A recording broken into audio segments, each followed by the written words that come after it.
Hello friends, आज आपण अतिशय टेस्टी अशी साइड डिश बनवत आहे भरवा मिरची, तेही बेसन किंवा आलू मसाला न वापरता।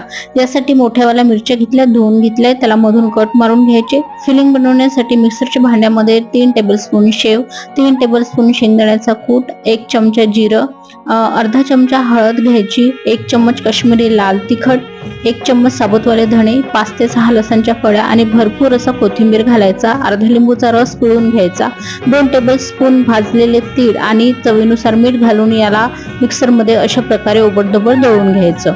नंतर आता मिरच्यामध्ये हे जे स्टफिंग आहे ते व्यवस्थित भरून घ्यायचं, दाबून दाबून छान भरून घ्यायचं।